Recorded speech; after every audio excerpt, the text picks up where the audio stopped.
নামের বড়াই যতই করিস না, লোভের আগুন না নেভালে শান্তি পাবি না। নামের বড়াই যতই করিস না, না লোভের আগুন না নেভালে শান্তি পাবি না। কাঁদতে হবে জনম ভরে, কাঁদতে হবে অন্ধকারে। গুড মর্নিং সবাইকে। আজ 7ই জুলাই রবিবার, আর আজকে একটা খুব স্পেশাল দিন, সেটা হচ্ছে শুভ রথযাত্রা। তো আমার তরফ থেকে সবাইকে জানাচ্ছি শুভ রথযাত্রা। তো এই স্পেশাল দিনে আমার ইচ্ছা ছিল যে আমি কোথা থেকে একটা ঘুরে আসি। তো ঠিক করেই ফেললাম, বাঙালিদের ভালোবাসার জায়গা বোলপুর শান্তিনিকেতন, আজ সেখানেই যাব আমরা। তো দেখা যাক কীরকম কী এক্সপিরিয়েন্স হয়, কীরকম লাগে, তোমাদেরকে সব কিছু শেয়ার করবো।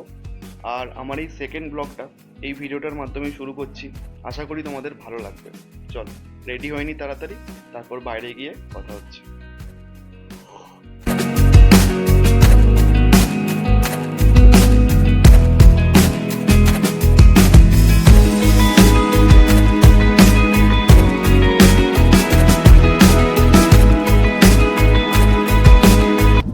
তো বন্ধুরা, আমরা বেরিয়ে গেছি এখন বাজে হচ্ছে 8:10।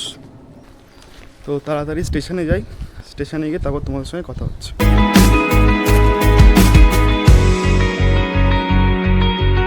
অনুগ্রহ করে শুনবেন গাড়ির সংখ্যা 37820 ডাউন রাজঘাট হাওড়া লোকাল 1 নম্বর প্ল্যাটফর্মে।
হাওড়া টু বোলপুর শান্তিনিকেতন এক্সপ্রেস মূলত 12 নম্বর প্ল্যাটফর্ম থেকেই ছাড়ে।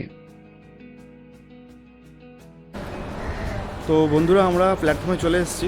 বোলপুর যাওয়ার অনেক ট্রেন আছে হাওড়া থেকে। তো আমি আজকে যাচ্ছি হাওড়া টু বোলপুর 12337 শান্তিনিকেতন এক্সপ্রেসে। তো এই পেছনেই শান্তিনিকেতন এক্সপ্রেস দাঁড়িয়ে আছে, তোমরা দেখতে পাচ্ছ। আর শান্তিনিকেতন এক্সপ্রেস বেশিরভাগ সময়তেই প্ল্যাটফর্ম নাম্বার 12 থেকে ছাড়ে। তো আমি এখন প্ল্যাটফর্ম নাম্বার 12তেই আছি। আর ট্রেন এখন দিয়ে দিয়েছে, এখন বাজে হচ্ছে 9টা, আর ট্রেনটা ছেড়ে যাওয়ার সময় হচ্ছে 10:05। তো দেখি এখন কখন দরজা খোলে, তারপর ঢুকবো। এই শান্তিনিকেতন এক্সপ্রেসের মূলত 4টে নন এসি চেয়ার কার থাকে, 2টো এসি চেয়ার কার থাকে, আর 9টা জেনারেল কম্পার্টমেন্ট থাকে, আর একটা মনে হয় লেডিস কম্পার্টমেন্ট থাকে। তো নন এসি চেয়ার কারের দাম হচ্ছে 95 টাকা, আর এসি চেয়ার কারের দাম হচ্ছে, টিকিটের প্রাইস হচ্ছে 315 টাকা। 5-10 মিনিট পরেই খুলে দেওয়া হলো আমাদের ট্রেনের দরজা, আর আমিও চলে গেলাম আমার কামরা C2-তে। আর 2 ঘন্টার ট্রেন জার্নিতে একটা বড় উইন্ডো সিট পেয়ে যাওয়ায় আমার মনটাও ভালো হয়ে গেল। তো আমরা ট্রেনে উঠে পড়েছি, এখন বাজে হচ্ছে 9:19, আর এই ট্রেনটা ছেড়ে যাওয়ার সময় হচ্ছে 10:05। আমার C2 উইন্ডো সাইড, উইন্ডোটা বেশ ভালোই পড়েছে, আপনারা দেখতে পেলেন। আর এই শান্তিনিকেতন এক্সপ্রেস হাওড়া থেকে বোলপুর যাওয়ার মধ্যে শুধু 2টো স্টেশনে দাঁড়াবে। প্রথমটা হচ্ছে বর্ধমান, আর তারপরেরটা হচ্ছে ঘুষখরা। ঘুষখরার পরেই হচ্ছে বোলপুর স্টেশন। তো চলে এলাম নিজের সিটে, আর এখান থেকে বাইরেটা বেশ ভালোই দেখা যাচ্ছে। আলাদা করে দরজার কাছে গিয়ে আর ভিডিও করতে হবে না। আর এখানে দেখতে পাচ্ছ পা রাখার জায়গা তোমরা পেয়ে যাবে, বেশ ভালোই জায়গা আছে। আর বলে রাখি ট্রেন পুরো প্যাকড আপ, কারণ আজ রবিবার এবং তার সাথে রথযাত্রা, তাই এই ছুটির দিনে অনেকেই বোলপুর শান্তিনিকেতন ঘুরতে যাচ্ছেন। আর ঠিক 10:05 আমাদের ট্রেন ছেড়ে দিল 12 নম্বর প্ল্যাটফর্ম থেকে।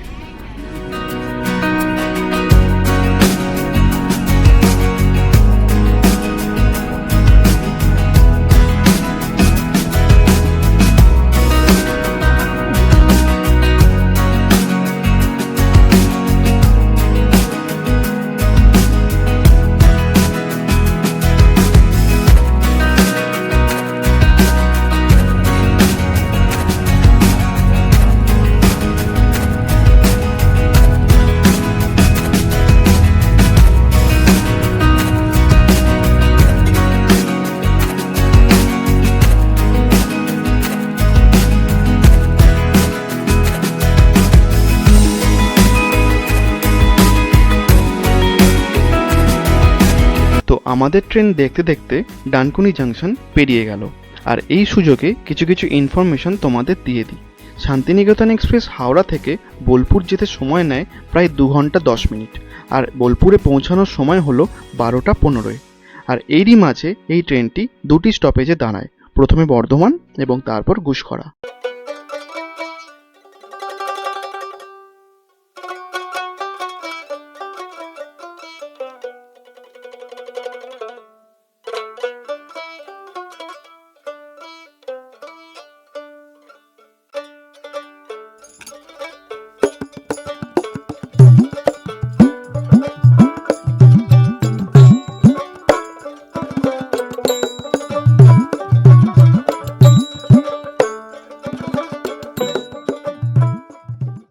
চলে এলো আমাদের গন্তব্যের প্রথম স্টেশন বর্ধমান। আর এটা হলো আমাদের ভারতবর্ষের দ্বিতীয় বৃহত্তম বর্ধমান রেলওয়ে হ্যাঙ্গিং ব্রিজ।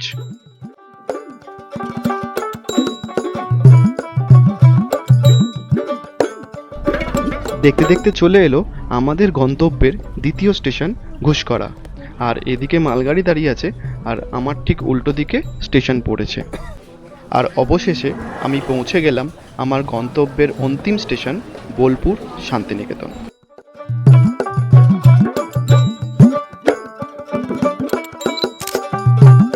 তো বন্ধুরা, আমরা এই বোলপুরে নামলাম। এখন প্রায় 12:17 বাজে, আর ট্রেনটা এখানে ঢুকিয়েছে পাক্কা 12:15, একদম রাইট টাইমেই ঢুকিয়েছে। তো চলো একটুখানি। এদিকে প্রচণ্ড গরম, সকালবেলা যেরকম মেঘ করেছিল, বৃষ্টিও হয়েছিল মাঝখানে গুস করার আগে, কিন্তু এখানে প্রচণ্ড গরম। ঠিক আছে, চলো ওদিকে যাই, ওই পারে যাই, আর গিয়ে বলছি, ওই পারে গিয়ে বলছি আমি কোথায় থাকবো আজকে। আশা করি জেনে গেছো এতক্ষণে, কিন্তু তাও ওপারে চলো, ওপারে গিয়ে কথা হচ্ছে। অনুগ্রহ করে শুনবেন গাড়ির সংখ্যা 1, 2, 3, 3, 8 down Bolpur Howrah Shantiniketan superfast express 3 নম্বর প্ল্যাটফর্মে দাঁড়িয়ে আছে। তো স্টেশনের বাইরে চলে এসেছি। তো ওই দিকে আমাদের যেতে হবে, ওই দিকটা করে যেতে হবে। ওখানে অনেকগুলো টোটো দাঁড়িয়ে আছে, আপনারা বোলপুর স্টেশন থেকে বেরিয়েই ওখানে অনেক টোটো পেয়ে যাবেন। এখানটায় আসলে কাজ হচ্ছে, তাই জন্য নয় সামনে থেকে বেরোতে হচ্ছে, আর না হলে পেছন থেকে বেরোতে হচ্ছে। তো আর এর উল্টো দিকেই আপনাদের গীতাঞ্জলি মিউজিয়াম, যেটা সেটাই রেল স্টেশনের ঠিক উল্টো দিকেই, এই এখানে। তো ওদিকে চলো, ওদিকে যাওয়া যাক, ওদিকে দেখি টোটো পাওয়া যায় কিনা। আর তো আমি বোলপুর ইউথ হোস্টেলে থাকবো, তো সেই ইউথ হোস্টেলের ব্যাপারে সমস্ত ইনফরমেশান আমি তোমাদেরকে দেব। আর তার সাথে ইউথ হোস্টেল কীভাবে বুক করবে সেটা এই ভিডিওর লাস্টের দিকে আমি একদম স্টেপ বাই স্টেপ তোমাদেরকে দেখাবো। সেটা পুরোই ভিডিওটা দেখো, স্কিপ করো না। আর লাস্টে গিয়ে তোমাদেরকে আমি দেখাবো এই হোস্টেলটা কীভাবে তোমরা বুক করবে, পুরো স্টেপ বাই স্টেপ আমি তোমাদেরকে দেখাবো। তো চলো এখন দেখি, হোস্টেলে যাই, হোস্টেলে গিয়ে একটুখানি ফ্রেশ হই, তারপর বেরিয়ে যাবো। চলো বন্ধুরা, আমরা এই বোলপুর ইউথ হোস্টেলের সামনে চলে এসেছি। এই জাস্ট টোটো থেকে নামলাম। আপনারা যদি বোলপুর স্টেশন থেকে টোটো করে আসেন, তাহলে যদি রিজার্ভ করেন তাহলে ওই 40-50 টাকার মধ্যে হয়ে যাবে। আর যদি শেয়ারে আসেন তাহলে ওই 10 টাকা মতন লাগবে। তো ওই দেখুন সামনে বোলপুর, এটা বোলপুর ইউথ হোস্টেল, এটা নতুন বিল্ডিং, আর ওদিকে একটা পুরনো বিল্ডিং। তো চলুন ভেতরে ঢোকা যাক, দেখা যাক কীরকম কী হয়, চেক ইনটা করি।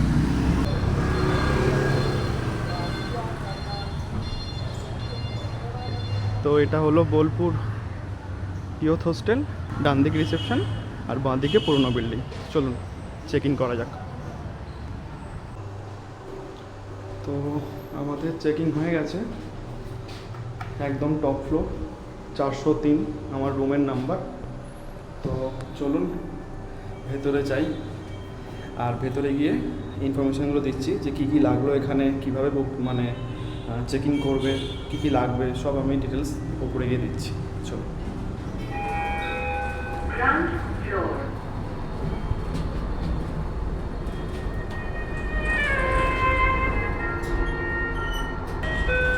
Third floor. ঠিক আছে। তো আমাদের একদম টপ ফ্লোরে 403 নাম্বার রুম। চলো দেখা যাক রুমটা কীরকম। এই যে এই রুমটা। ও সরি ভুল হয়ে গেছে, অন্য কী অবস্থা, ভুলভাল রুমে ঢুকে গেছিলাম। 402-এর বদলে 403-এ ঢুকে গেছি। ভেতরে লোক ছিল, আবার রিসেপশনে এলাম। তো 402-এ যেতে হবে। চল। তো ভুলভাল রুমে ঢোকার পরে এখন ঠিকঠাক রুমে এসেছি। প্রথমে আসলে রিসেপশন থেকে যখন বলেছিল তখন আমি 403 শুনতে পেয়েছিলাম, কিন্তু আদৌ আমার মানে রুমটাও ছিল হচ্ছে 402। 403-এ ঢুকতে গেছি, দেখি লোক আছে, তাই মানে ওই কোনো রকম করে তারপর 402-তে এলাম। তো এটা আমি নিয়েছি হচ্ছে সিঙ্গেল এসি রুম। তো এটা একটা সিঙ্গেল বেড। তো তোমাদেরকে একটু রুমটা দেখিয়ে নিই, একটু দেখে না রুমটা। এই দরজা, এটা দরজা দিয়ে ঢুকেই ডান দিকে মিরর, এদিকে টিভি, আর এই হচ্ছে সিঙ্গেল বেড। আর ঠিক বাঁ দিকটা এইখানটা হচ্ছে বাথরুম, আর এইখানটা একটা আছে ওয়ার্ডরোব আছে, ওয়ার্ডরোবে আর একটা মিরর আছে, আর একটা হচ্ছে এই জানলা থেকে আপনারা বাইরে খুব সুন্দর একটা ভিউ পাবেন। বাইরে একটা মাঠের ভিউ পাবেন, বেশ ফাঁকা আছে, মানে বেশি গ্যাঞ্জাম নেই, একদম ফাঁকা আছে দিকটা। আর বাথরুমটা একটু দেখিয়ে দিই। এই হলো বাথরুমের এখানে বেসিন, মিরর, আর এই আর উপরে গিজার আছে। গিজার তো শীতকালে লাগবে, এখন লাগবে না। তো আমি এখন যত তাড়াতাড়ি সম্ভব একটুখানি ফ্রেশ হয়ে নিই, তারপরে বেরিয়ে যাব। আর বেরিয়ে সবার প্রথমে যাব হচ্ছে সোনাঝুরি হাটে, মানে ওখানে শকুন্তলা রিসোর্ট আছে, ওখানেই আজকে লাঞ্চটা করবো। আর ওখান থেকে লাঞ্চ করার পরে পুরো হাটটা ঘুরে দেখব, তোমাদেরকেও দেখাবো। তার আগে বলে রাখি যে রিসেপশনে আমাদের কি কি লাগলো। তো আমি এই ভিডিওটা শেষে তোমাদেরকে বলেছি পুরো স্টেপ বাই স্টেপ দেখাবো কীভাবে বুকিং করতে হয়।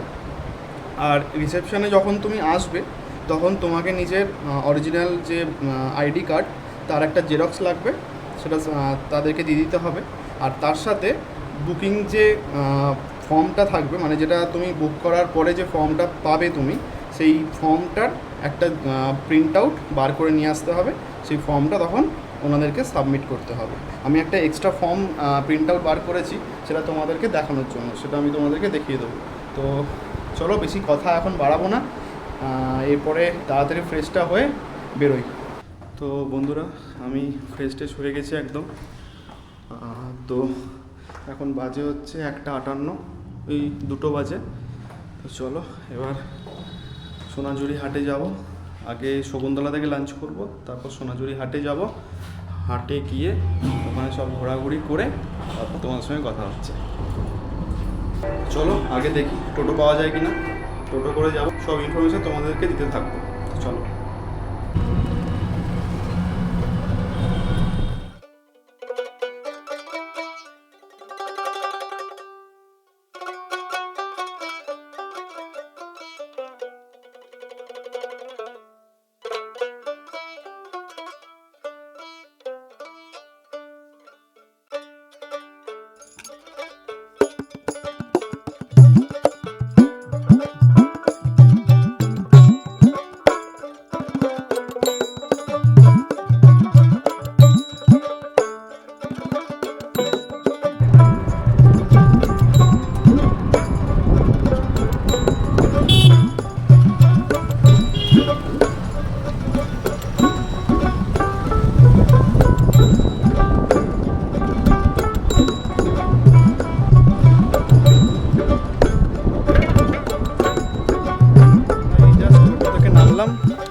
প্রচণ্ড রোদ্দুর এখানে। আচ্ছা যাই হোক, তো আমি বোলপুর ইউথ হোস্টেলের সামনে থেকেই টোটো নিয়েছি। তো ওখান থেকে যখন জিজ্ঞেস করলাম সোনাঝুরি হাট কত নেবে, তখন বললো 60 টাকা পুরো রিজার্ভ। তো ওটা একটুখানি দরদাম করে আপনারা কমাতে পারেন। আমি একটু বলে কয়ে 50 টাকায় এলাম। তো ওখান থেকে মোটামুটি 3 থেকে 3.5 কিলোমিটার, তো 50 টাকায় হয়ে গেছে। তো চলুন এবার ভেতরে যাই। এখন হাট অনেকটাই বসে আছে, আজকে রোববার, কিন্তু হাটের সমস্ত কিছু আমি একটু পরে দেখাচ্ছি। আগে শকুন্তলায় চলো, ওখানে গিয়ে লাঞ্চটা করি, তারপরে হাটটা ঘুরবো ভালো করে। চলো।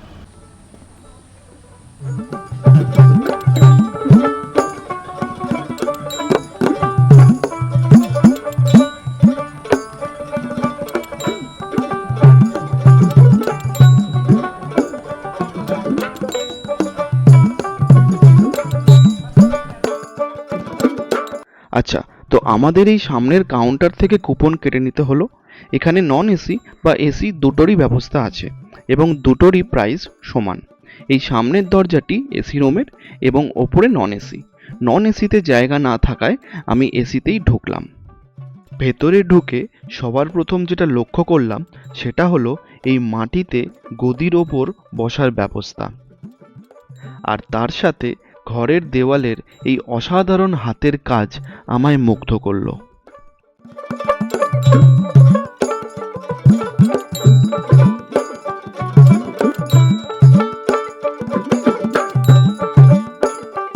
কিছুক্ষণ পরেই চলে এলো আমাদের খাবার। আমি ভেজ থালি আর চিকেন অর্ডার দিয়েছিলাম। ভেজ থালির দাম ছিল 180 টাকা আর চিকেনের দাম ছিল 120 টাকা।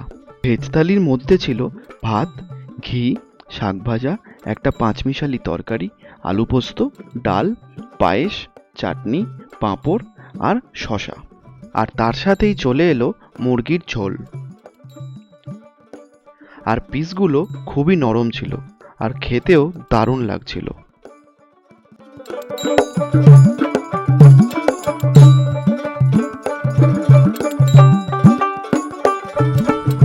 তো বন্ধুরা, আমাদের খাওয়া দাওয়া শেষ হয়ে গেছে। ওই শকুন্তলা রিসোর্টের ওখানে যেরকম তোমাদেরকে দেখালাম, ওখান থেকে জাস্ট বেরোলাম। আজকে আমি ওখানে ভেজ থালি অর্ডার করেছিলাম, আর ভেজ থালির সাথে মুরগির ঝোল। আর ভেজ থালির দাম ছিল 180 টাকা আর মুরগির ঝোলের দাম ছিল 120 টাকা। তো টোটাল আমার পড়েছে হচ্ছে 315 টাকা মতন। এদের এখানে জিএসটি হয়, তো জিএসটি নিয়ে আমার 315 টাকা মতন পড়েছিল। এবার বলি খাওয়া দাওয়ার কোয়ালিটি কীরকম। তো আমার ওখানে খাওয়া দাওয়ার কোয়ালিটি খুবই ভালো লেগেছে। শুধু একটা জিনিস একবার মনে হচ্ছিল যে 180 টাকা ভেজ থালি হিসাবে হয়তো একটুখানি বেশি নিচ্ছে। তো কিন্তু তারপরে দেখলাম ওখানে যতবার তুমি চাইবে ভাত, ডাল, পোস্ত, 5 রকম তরকারি, এই সমস্ত জিনিস তোমাকে যতবার চাইবে ততবার দেবে। এমনকি তুমি যদি নাও চাও তাহলে ওখান থেকে কিন্তু ওরা নিজে থেকে এসেই বারবার করে ইনসিস্ট করবে যে আপনার কি ভাত লাগবে বা অন্য কিছু লাগবে। তো এইটা আমার বেশ ভালো লেগেছে। কেন কি অন্য কোনো জায়গায় যদি আমি গেছি অনেক আগে, তো ওখানে গিয়ে দেখেছি যে যদি এরকম রিপিট করার ব্যাপার থাকে তাহলে যতক্ষণ না আপনারা বলছেন ততক্ষণ না ওরা দেবে না। কিন্তু এখানে নিজে থেকেই 2-3 বার করে এসে জিজ্ঞেস করে যাচ্ছে, ইনসিস্টও করছে। তো ওটা আমার বেশ ভালো লাগলো। তো 180 টাকায় ভেজ থালি, তার সাথে 120 টাকা মুরগির ঝোল। দেখা যাক, খাওয়া দাওয়া তো খুব সুন্দর ছিল। আমি বলবো ওখানে কোয়ালিটি সত্যি খুব ভালো। আপনারা এখানে আসলে শকুন্তলা রিসোর্টের খাওয়া দাওয়া অবশ্যই ট্রাই করে দেখতে পারেন। কেন কি যে শশাগুলো কেটে দিয়েছিল স্যালাড হিসাবে, সেগুলো একদম ওই সময় কেটেছে, এরকম নয় যে আগে থেকে কাটা ছিল দিয়ে দিয়েছে। তো এটা আমার খুব ভালো লেগেছে, কোয়ালিটির দিক থেকে 1 নম্বর।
বাউল গান শুনতে শুরু করলে মনে হয় যেন শুনতেই থাকি।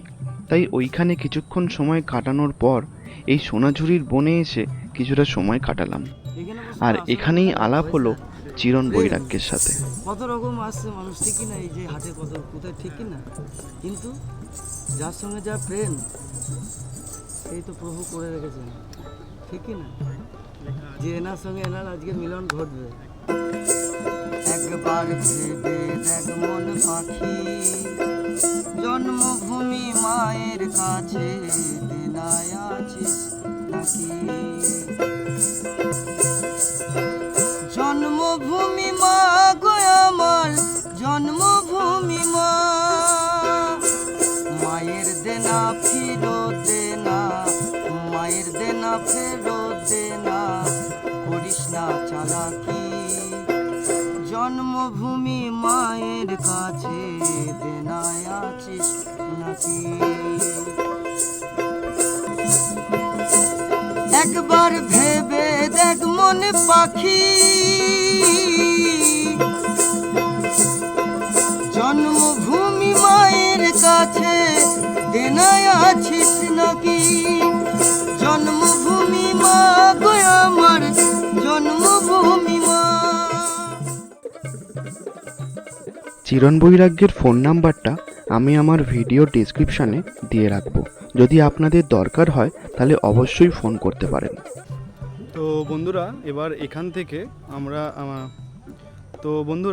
এখান থেকে আমি কঙ্কালীতলা মায়ের মন্দিরের দিকে যাওয়ার চেষ্টা করব, কেন কি একবার বেরিয়ে দেখি এখান থেকে টোটো পাওয়া যায় কিনা। যদি পাওয়া যায় তাহলে আমি তোমাদেরকেও জানাতে পারবো যে এখান থেকে যদি তোমরা কেউ চাও যে কঙ্কালীতলা মায়ের মন্দিরে যাবে, তাহলে এখান থেকে কি টোটো পাওয়া যাবে সেটা আমি চেক করে দেখে তোমাদেরকে জানাচ্ছি। তো চলো এই সোনাঝুরির হাটটাকে ভালো করে আরেকটু ঘুরে নিয়ে তারপর বেরোই কঙ্কালীতলা মায়ের মন্দিরে দর্শন করার জন্য। তো চলো দেখা যাক এখান থেকে টোটো পাওয়া যায় কিনা।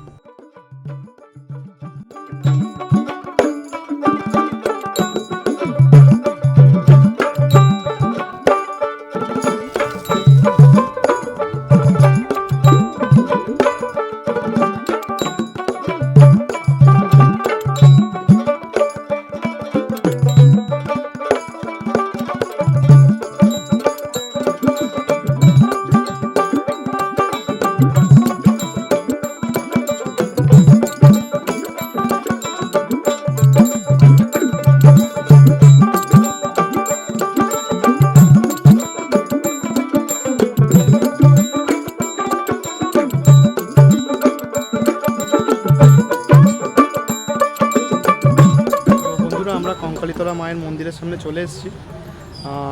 সোনাঝুরি হাট থেকে কঙ্কালীতলা মায়ের মন্দিরটা বেশ অনেকটা, মানে 7.5 কিলোমিটারের মতন, তো অনেকটা সময় লাগলো। আমি পুরো এদিকটা ভালো করে ঘুরে আর মায়ের দর্শনটা করে নেওয়ার পরে আমি তোমাদেরকে টোটোর রেটটা আর সব কিছুটা জানিয়ে দিচ্ছি। তো চলো ভেতর, আজকে রথযাত্রা তো ওই জন্য এখানে খুব ভিড়, তো চলো ভেতরটা দর্শন করে তোমাদেরকেও দেখাই, তারপরে বাকি কথা হচ্ছে।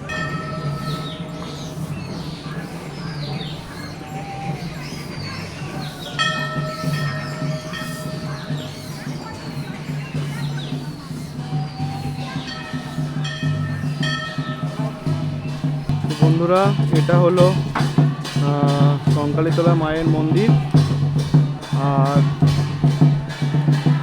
জায়গাটা অনেকটাই বড় জায়গা, খুব সুন্দর লাগছে জায়গাটা। আর আজকে একটুখানি বেশি মানুষজন আছে এখানে, কেন কি আজকে রথযাত্রা বলে হয়তো, তার মধ্যে রোববার, ওই জন্য খুব সুন্দর লাগছে জায়গাটা। আর বন্ধুরা আমি বলে রাখি, পুরাণ মতে এই কঙ্কালীতলা মায়ের মন্দিরটা 51টা সতীপীঠের মধ্যে সবথেকে অন্তিম সতীপীঠ। তো এটাই পুরাণ মতে সবাই তাই মনে করে।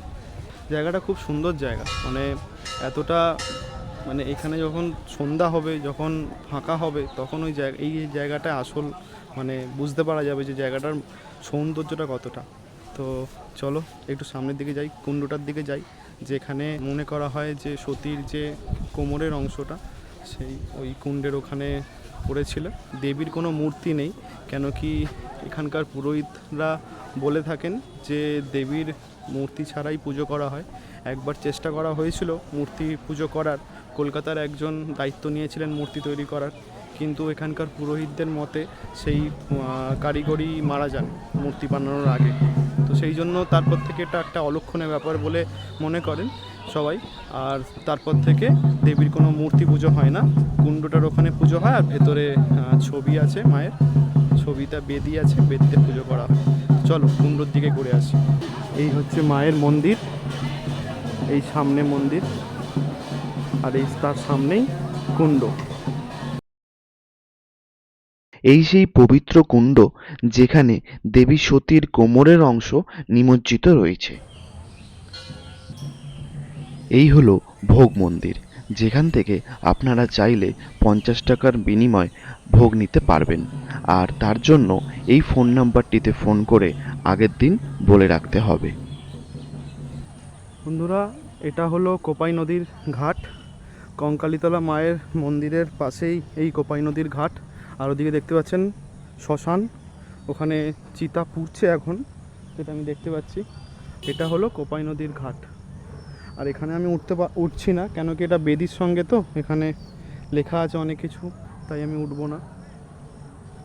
এটা হচ্ছে মন্দিরের পাশের ঘাট, আর ওখানে হচ্ছে শ্মশান।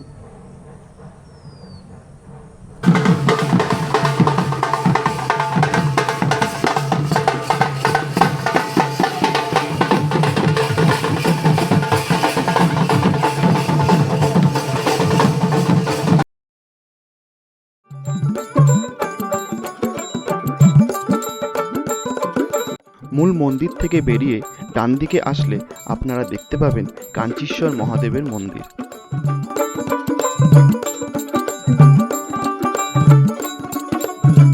বন্ধুরা, এটা বোলপুরের রথ, এখান থেকেই আজকে রথযাত্রা শুরু হবে। তো এখন প্রস্তুতি চলছে, আর এর পাশেই শিব মন্দির, এখান দিয়ে এখন রথযাত্রা শুরু হবে। আর এবারে সব শেষে হোটেলে ফেরার পালা। মায়ের মন্দির দর্শন করে ওখান থেকে টোটোতে উঠে আমি হোটেলে চলে এসেছি। সোনাঝুরির হাট থেকে কঙ্কালীতলা মায়ের মন্দিরটা বেশ অনেকটা রাস্তা, মানে আপনার সোনাঝুরি থেকে কঙ্কালীতলা মায়ের মন্দির যেতে 30 থেকে 40 মিনিট সময় লাগবে টোটোতে। এবার ওখানে কিছুক্ষণ থেকে আবার ওখান থেকে বোলপুর আসতে, মানে বোলপুর হোস্টেল আসতে আপনার আরও 30 মিনিট সময় লাগবে। তো মোটামুটি যাতায়াত মিলিয়ে 1 ঘন্টা কি 1 ঘন্টা 10 মিনিট মতন সময় লাগবে। তো তারপর দেখলাম যে না, 200 টাকাটা ঠিকই আছে। আর আমি টোটোওয়ালার নাম্বারও নিয়ে নিয়েছি, যিনি আছেন তার নাম্বারটা আমি ডেসক্রিপশনে দিয়ে দেবো। এই রুমটার প্রাইস পড়েছে আমার 668 টাকা। এটা একটা এসি সিঙ্গেল রুম, আর নন এসি রুম নিলে আপনার পড়বে 400 সামথিং। আর আমার ক্ষেত্রে নন এসি রুম ফাঁকা ছিল না, ওই জন্য আমি এসি নিয়েছি। আর যদি আপনি ডরমিটরি নেন, ডরমিটরিতে পড়বে আপনার 225 টাকা। আগে মনে হয় 250 ছিল, এখন 225 টাকা করে পড়বে। আরও একটা কথা, সেটা হচ্ছে এই ভিডিওটা আমি এখন এখানে শেষ করছি। আর আজকের রাতের সমস্ত এক্সপিরিয়েন্স, কালকে সকাল বা দুপুর এবং তারপর বোলপুর থেকে কলকাতা কিভাবে ফিরলাম, এই সমস্ত এক্সপিরিয়েন্স এর পরের ভিডিওতে থাকবে। তো চলুন, আজকের মতন এটুখানি থাক। আশা করি ভিডিওটা ভালো লাগবে আপনাদের, আর একটু হয়তো ইনফরমেশনও আপনারা পাবেন। এই ভিডিওটি অনেকটা বড় হয়ে যাওয়ার কারণে আমি ঠিক করলাম বোলপুর হোস্টেল বুকিংয়ের স্টেপ বাই স্টেপ প্রসেস আমি এর পরের ভিডিওতে একদম আলাদাভাবে দেখিয়ে দেবো। তো চলুন, আজকের মতন টাটা, আবার পরের ভিডিওতে খুব তাড়াতাড়ি দেখা হচ্ছে।